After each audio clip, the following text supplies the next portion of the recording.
Bismillahirrahmanirrahim. Assalamualaikum warahmatullahi wabarakatuh. Alhamdulillahi rabbil alamin. Wassalatu wassalamu ala asyrafil anbiya'i wal mursalin wa ala alihi wa sahbihi wa man tabi'ahum bi ihsanin ila yaumiddin. Wassalatu wassalamu ala assalatu wassalamu ala asyrafil anbiya'i wal mursalin wa ala alihi wa sahbihi wa man tabi'ahum bi ihsanin ila yaumiddin. Wa asyhadu an la ilaha illallah wahdahu la syarika lah, asyhadu anna Muhammadan abduhu wa rasuluh. Kaum muslimin dan muslimat yang dirahmati Allah Subhanahu wa taala, alhamdulillah dengan izin Allah Subhanahu wa taala kita bisa kembali bertatap muka dalam mempelajari ilmu-ilmu agama, yang mana kita insyaallah akan melanjutkan tentang hadis-hadis Rasulullah Sallallahu Alaihi Wasallam yang mana tertera dalam kitab Al-Arba'in An-Nawawiyah. Alhamdulillah kita sudah sampai ke hadis yang ke-8. Kita insyaallah akan mulai di hari ini hadis yang ke-9. Al-Hadits At-Tasi', hadis yang ke-9. An Abi Hurairah Abdurrahman bin Sakhr radhiyallahu anhu qala, dari Abu Hurairah radhiyallahu anhu yang namanya yaitu Abdurrahman bin Sakhr, dia berkata, sami'tu Rasulullah sallallahu alaihi wasallam yaqul, saya telah mendengar Rasulullah sallallahu alaihi wasallam bersabda, ma nahaitukum anhu fajtanibu, apa yang saya larang bagi kalian fajtanibu maka jauhilah, wa ma amartukum bihi faf'alu minhu mastata'tum, dan apa-apa yang saya perintah pada kalian faf'alu maka kerjakanlah minhu mastata'tum semampu kalian. Fa innama ahlakal ladina min qablikum kathratu masailihim, sesungguhnya membinasakan orang-orang sebelum kalian apa itu? Banyaknya bertanya, wa ikhtilafuhum ala anbiya'ihim, dan perselisihan mereka dengan para nabi mereka. Rawahul Bukhari wa Muslim. Hadis ini diriwayatkan oleh Imam Bukhari dan Muslim. Tema hadis ini berkaitan tentang bahwa seorang muslim hendaklah pasrah dan patuh terhadap perintah dan larangan dari syariat. Itu tema hadis yang akan kita bahas di hari ini, tentang pasrah dan patuh terhadap perintah dan larangan yang berasal dari syariat, yaitu Allah dan Rasulnya. Takhrijul hadis ini hadis sahih yang mana telah disepakati oleh Imam Bukhari dan Muslim dalam kedua kitabnya As-Sahihain, bahwa hadis ini sahih melalui jalur sahabat Abu Hurairah radhiyallahu anhu. Kalau kita lihat dalam Sahih Bukhari dan Muslim, di Sahih Bukhari tidak tercantum di sana sebab datangnya hadis ini, kalau istilahnya sababul wurud. Namun di Sahih Muslim kita akan mendapati kenapa Rasulullah Sallallahu Alaihi Wasallam bersabda seperti ini. Ternyata ada sebabnya, yaitu yang mana Abu Hurairah radhiyallahu anhu menceritakan Rasulullah Sallallahu Alaihi Wasallam menyampaikan khutbah kepada kami bahwa beliau bersabda, ya ayuhan nas, wahai manusia, qad faradallahu alaikumul hajja fahujju, sungguhnya Allah telah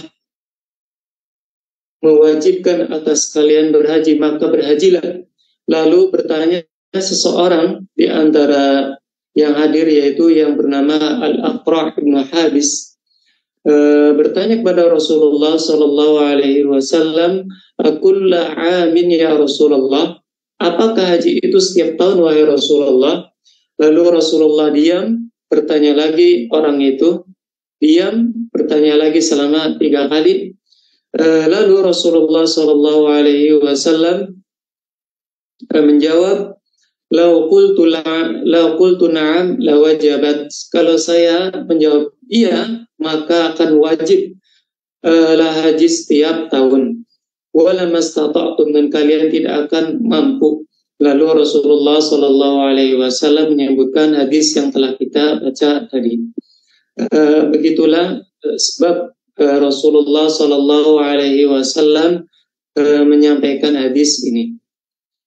Biografi rawi di sini kita ada salah seorang sahabat yaitu Abu Hurairah radhiyallahu anhu. Beliau bernama Abdurrahman bin Sakhrin. Itu namanya Abdurrahman. Pendapat yang paling kuat. Ad-Dausi. Kenapa kalau kita lihat Abu Hurairah dijuluki dengan Abu Hurairah, yang mana artinya itu ayah dari seekor kucing. Para ulama tarikh siyar menyebutkan ada dua sebab kenapa Abu Hurairah itu dijuluki dengan ayah seekor kucing. Yang pertama, karena Abu Hurairah itu mendapatkan kucing kecil lalu disimpan di lengan bajunya dan selalu bermain dengan kucing itu, makanya dijuluki dengan Abu Hurairah. Ada dua lagi alasan kenapa beliau dijuluki seperti itu, karena beliau ketika itu mengembala kambing untuk keluarganya. Ketika mengembala kambing, Abu Hurairah ini selalu bermain dengan kucing kecil. Makanya keluarganya memanggil Abdurrahman bin Sakhr itu dengan ya Abu Hurairah. Itu sebabnya. Beliau kalau kita lihat berasal dari Daus. Daus itu salah satu suku yang ada di negeri Yaman. Masuk Islam ketika tahun 7 Hijriah, yang mana bertepatan dengan peperangan Khaybar. Ketika setelah masuk Islam, beliau selalu tidur di Masjid Rasulullah Sallallahu Alaihi Wasallam, yang mana disebut dengan Ahlus Suffah. Dan begitu pula beliau tinggal bersama Rasulullah Sallallahu Alaihi Wasallam selama 4 tahun. Bahkan dengan saking mulazamanya selalu mengikuti Rasulullah Sallallahu Alaihi Wasallam, beliau mendapati julukan dengan Ahfadus Sahabah, yaitu sahabat yang paling banyak hafalan hadis-hadis Rasulullah Sallallahu Alaihi Wasallam. Sampai-sampai disebutkan di Musnad Baqi bin Makhlid, yang mana diceritakan oleh Az-Zahabi dalam kitabnya As-Siyar, Siyar A'lamin Nubala, jumlah hadis yang diriwayatkan oleh Abu Hurairah yaitu 5.374 hadis. Beliau wafat di tahun 57 Hijriah, itu pendapat yang paling kuat, dan dikuburkan di Baqi', kuburan Baqi' yang ada di kota Madinah. Mufradat hadis, kosakatanya kita bahas satu persatu. An Abi Hurairah Abdurrahman bin Sakhrin radhiyallahu anhu, dari Abu Hurairah Abdurrahman bin Sakhr. Jadi Abu Hurairah kunyahnya, Abdurrahman namanya, Sakhr ayahnya, radhiyallahu anhu. Kalau kita lihat diceritakan oleh Imam Nawawi dalam kitabnya Tahdhibul Asma wal Lughat, sampai di sana disebutkan 20 sampai 30 pendapat para ulama tentang namanya Abu Hurairah. Siapa namanya? Cuman dikuatkan oleh para ulama yang sudah terkenal, di antaranya Imam Bukhari, bahwa namanya yang paling kuat adalah Abdurrahman ibnu Sakhr. Qala, beliau berkata, Sami'tu Rasulullah sallallahu alaihi wasallam yaqul, saya telah mendengar Rasulullah sallallahu alaihi wasallam bersabda, "Ma nahaitukum anhu fajtanibu." Apa yang saya larang untuk kalian, maka tinggalkanlah. Yaitu dengan apa? Meninggalkan hal tersebut dan meninggalkan sebab-sebab atau sarana-sarana yang mendekatkan hal itu. Itu namanya fajtanibu. Kalau yang dilarang itu wajib, yang dilarang itu sesuatu yang haram, maka wajib ditinggalkan, harus ditinggalkan. Seperti minuman keras. Kalau hal itu bersifat makruh, seperti minum dalam keadaan berdiri, maka meninggalkan hal tersebut sifatnya sunnah. Wa ma amartukum bihi faf'alu minhu mastata'tum. Dan apa yang saya perintahkan kepada kalian, faf'alu, maka kerjakanlah. Minhu mastata'tum, semampu kalian. Pekerjaan ini, melakukan ini akan menjadi kewajiban atau keharusan apabila yang diperintah adalah hal-hal yang wajib, dan menjadi sunnah apabila sesuatu yang diperintah tersebut adalah sesuatu yang sunnah.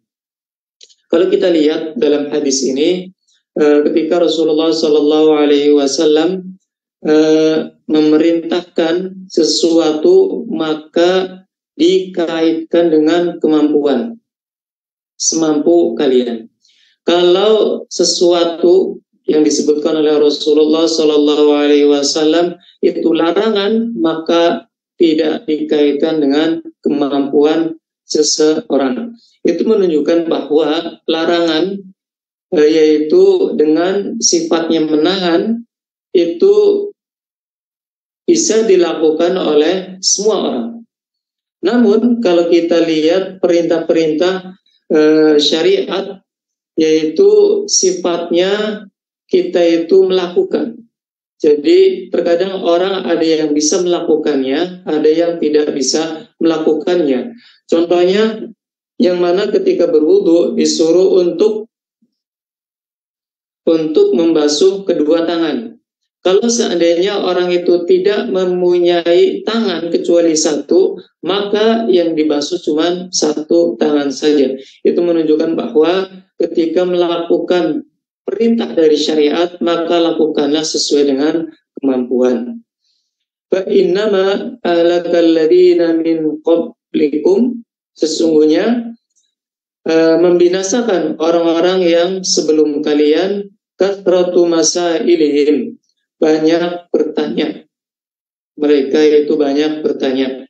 Waqtilafuhum, dan perselisihan mereka, ala anbiyaihim, dengan para nabi mereka. Kalau kita lihat siapakah orang-orang sebelum kita yang banyak bertanya dan suka menyelisihi para nabi mereka, itu adalah orang-orang Yahudi dan orang-orang Nasrani. Itu maksud dari penggalan hadis ini.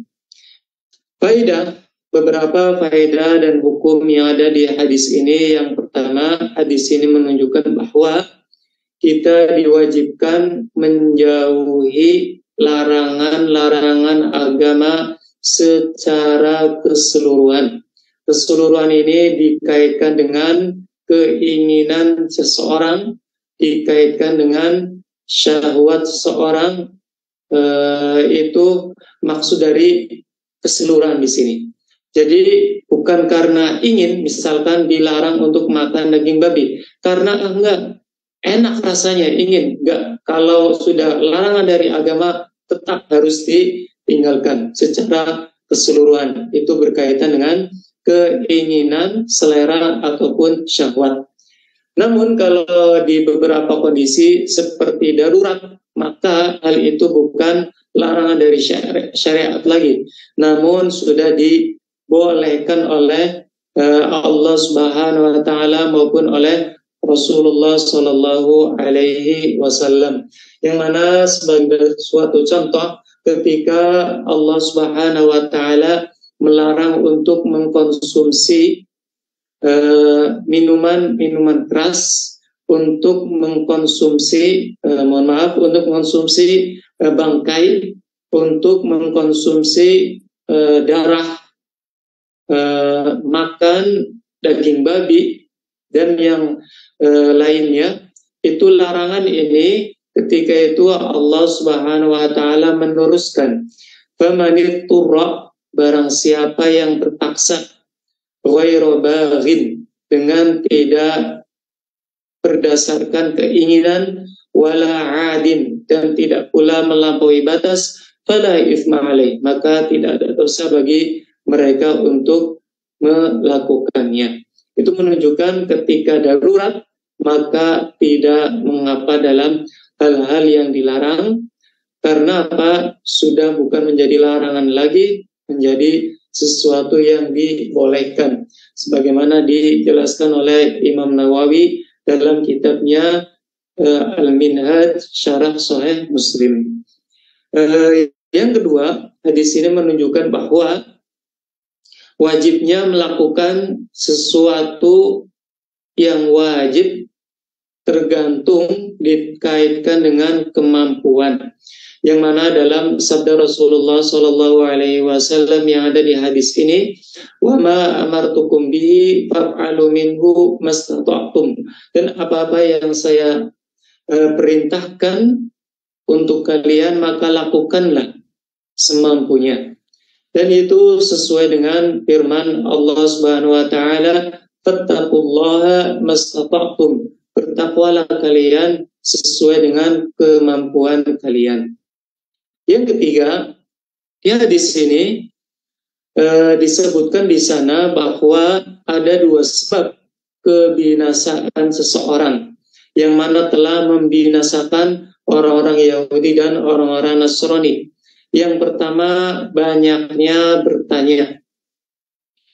Maksud pertanyaan di sini adalah pertanyaan yang dikarenakan kesombongan atau keras kepala, pertanyaan yang sia-sia belaka, pertanyaan yang untuk mengolok-olok atau mengejek orang yang ditanya, sebagaimana terjadi dalam kisah-kisah Bani Israel yang ada di surah Al-Baqarah, ketika Nabi Musa alaihissalam memerintahkan mereka menyembelih seekor sapi, maka orang-orang Yahudi itu, Bani Israel, banyak bertanya tentang umurnya, tentang warnanya, tentang pekerjaan sapi itu, ditanyakan semua. Karena apa? Untuk mengejek Nabi Musa, atau pertanyaannya karena keras kepala mereka untuk tidak melakukan perintah Allah Subhanahu wa taala. Namun kalau bertanyanya itu dalam rangka untuk belajar dan untuk mengetahui hal-hal yang tidak diketahui dalam perkara-perkara agama, maka hal itu sangat dianjurkan. Makanya telah berfirman Allah Subhanahu wa taala, fas'alu ahla dzikri in kuntum la ta'lamun. Bertanyalah pada para ulama, para ahlinya, apabila kalian tidak mengetahui. Yang kedua, sebab kebinasaan yaitu perselisihan terhadap para nabi, yang mana kita sebagai nabi, umat Nabi Muhammad Sallallahu Alaihi Wasallam, janganlah kita menyelisihi perintah-perintah Rasulullah Sallallahu Alaihi Wasallam. Allah Subhanahu Wa Taala telah berfirman, "Falyahdharil ladzina yukhalifuna an amri." Hendaklah takut orang-orang yang menyelisihi siapa? Perintah-perintahnya, yaitu Rasulullah Sallallahu Alaihi Wasallam, antusibahum fitnah. Takut apa? Mendapatkan cobaan. Au yusibahum adzabun alim, atau ditimpa dengan azab yang pedih. Yang keempat, faedah yang keempat, hendaklah seorang mukmin mematuhi segala apa-apa yang diperintahkan oleh Rasulullah Shallallahu Alaihi Wasallam. Karena apa?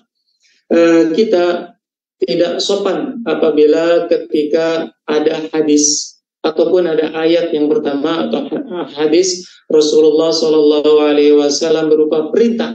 Jangan kita itu perintah itu wajib atau sunnah, itu kurang layak dalam melakukan perintah dari syariat. Makanya dalam hadis ini faf'alu minhu, maka kerjakanlah. Itu perintah dari Rasulullah Sallallahu Alaihi Wasallam. Yang kelima, faedah yang kelima, bahwa menahan itu lebih ringan daripada melakukan. Dan larangan itu lebih berat daripada perintah. Karena larangan yang ada di hadis ini tidak diberi keringanan oleh Rasulullah Sallallahu Alaihi Wasallam untuk melakukannya. Namun ketika dalam perintah dikaitkan dengan kemampuan seseorang, itu menunjukkan bahwa larangan lebih berat daripada perintah. Yang keenam, bahwa manusia itu memiliki keinginan dan kemampuan, sebagaimana di sabda Rasulullah SAW dalam hadis ini, mastata'tum, semampu kalian. Dan ini untuk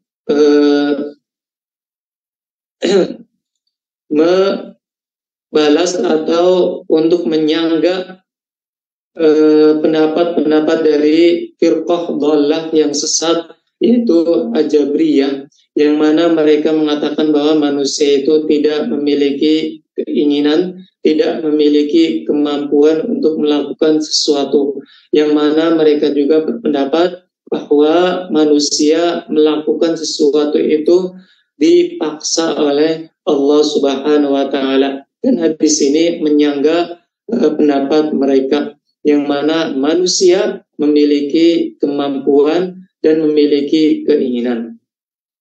Yang ketujuh, kalau kita lihat dari sebab datangnya hadis ini, bahwa apakah perintah dari syariat secara asal itu menunjukkan harus diulang atau tidak diulang, itu tergantung dengan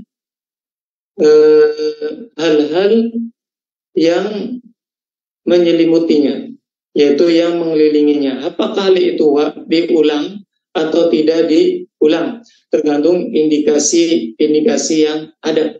Sebagaimana kalau ketika ada perintah berhaji, karena indikasinya itu tidak menunjukkan pengulangan, maka perintah itu hanya sekali saja, yang mana itu sudah ijma' para ulama menunjukkan bahwa haji itu wajib seumur hidup sekali bagi yang mampu. Namun kalau tidak ada indikasi yang menyebutkan harus diulangi, contohnya perintah untuk berpuasa Ramadan diulangi harus setiap tahun, apa indikasinya? Yaitu Rasulullah Shallallahu Alaihi Wasallam berpuasa Ramadan setiap setahun, yaitu di bulan Ramadan. Lalu yang ke-8, faedah yang ke-8, hadis ini menunjukkan bahwa mazhab yang benar, bahwa Rasulullah Shallallahu Alaihi Wasallam itu memiliki ijtihad untuk menentukan hukum syariat, yang mana apa-apa yang diperintah oleh Rasulullah Sallallahu Alaihi Wasallam dan apa-apa yang dilarang oleh Rasulullah Sallallahu Alaihi Wasallam, maka hal itu adalah termasuk syariat dari Allah Subhanahu Wa Taala, walaupun tidak ada di dalam Al-Quranul Karim. Makanya kita harus melakukannya. Kalau perintah harus ditinggalkan, kalau itu larangan. Untuk melakukan apa? Bahwa ini adalah tambahan dari sunnah Rasulullah Sallallahu Alaihi Wasallam, apa yang ada dalam Al-Quranul Karim. Contohnya larangan untuk tidak memakan daging binatang buas yang memiliki taring atau burung yang memiliki cakar. Itu dilarang dalam agama sesuai dengan hadis Rasulullah Shallallahu Alaihi Wasallam yang ada di Sahih Imam Muslim. Yang kesembilan dari sabda Rasulullah Shallallahu Alaihi Wasallam yang ada di Sababul Wurud, daruni ma taraktukum, tinggalkanlah apa-apa yang saya biarkan. Maksudnya tidak saya sebutkan hukumnya. Itu menunjukkan bahwa secara asal hukum sesuatu itu tidak wajib dan tidak ada hukum kecuali apa yang telah ditetapkan oleh syariat. Yang ke-10, faedah yang ke-10, ada beberapa pertanyaan yang dilarang oleh agama, yang mana ini disebutkan oleh Imam Ibnu Rajab dalam kitabnya Jami'ul Ulum wal Hikam. Ada 3 macam pertanyaan yang dilarang dalam agama. Yang pertama, pertanyaan yang bersifat untuk kesombongan, keras kepala, sia-sia, dan untuk mengolok-olok atau mengejek orang yang ditanya, seperti yang telah saya sebutkan tadi. Yang kedua, pertanyaan tentang sesuatu yang sengaja Allah Subhanahu wa Ta'ala itu menyembunyikannya. Contohnya tentang datangnya hari kiamat, itu dilarang untuk bertanya tentang hal tersebut. Atau bagaimana sifat-sifat Allah Subhanahu wa Ta'ala, itu pun dilarang dalam agama untuk menanyakannya. Yang ketiga, banyak bertanya tentang hal-hal yang apakah itu halal atau haram. Karena apa? Dikhawatirkan kalau bertanya seperti itu maka akan turunlah ayat atau akan datang hadis, turun ayat untuk mewajibkan hal tersebut, dan itu akan memberatkan umat Nabi Muhammad Sallallahu Alaihi Wasallam. Dan cuman yang ketiga ini sudah aman karena telah wafatnya Rasulullah Sallallahu Alaihi Wasallam, maka ini tidak mengapa ketika telah wafatnya Rasulullah Sallallahu Alaihi Wasallam. Yang terakhir, yang ke-11, hadis ini adalah min jawami'il kalim Nabi Sallallahu Alaihi Wasallam, yang mana walaupun ibaratnya atau lafadznya itu sedikit, namun maknanya sangat luas sekali. Yang mana pula ada dalam hadis yang satu ini terdapat 4 kaidah fikih. Yang pertama, kaidah fikih, la wajiba ma'al ajz, tidak ada kewajiban ketika tidak bisa melakukannya atau ketika ada udzur. Contohnya, ketika sholat dibolehkan duduk apabila dia tidak mampu untuk berdiri. Kaidah yang kedua, la muharrama ma'ad darurah, tidak ada sesuatu yang haram kalau dalam keadaan darurat. Contohnya kalau memakan bangkai ketika dia akan meninggal, contohnya kalau tidak makan bangkai itu maka dia akan binasa dengan meninggal, dia akan meninggal. Kaidah yang ketiga, al-ma'dur la yus'id maqdur, bahwa apabila kita tidak bisa melakukan sebagian rukun-rukun sholat atau syarat-syaratnya, maka yang lainnya harus dilakukan dan tidak menggugurkan rukun-rukun yang lain atau menggugurkan syarat-syarat yang lain. Contohnya, apabila kita itu tidak bisa berdiri namun bisa sujud, maka hendaklah dia sujud walaupun dalam keadaan duduk itu sholatnya. Yang keempat, inna dina yusrun, bahwa agama itu adalah mudah. Yang mana dalam hadis ini disebutkan bahwa Allah Subhanahu wa taala tidak akan memberatkan umatnya, tidak akan memberatkan hambanya kecuali hal-hal yang bisa dilakukannya sesuai dengan kemampuannya. Mungkin ini yang bisa saya sampaikan. Semoga bermanfaat apa yang telah saya sampaikan. Syukuran katsiran atas segala perhatiannya, dan mohon maaf atas segala kekurangan dan kesalahan.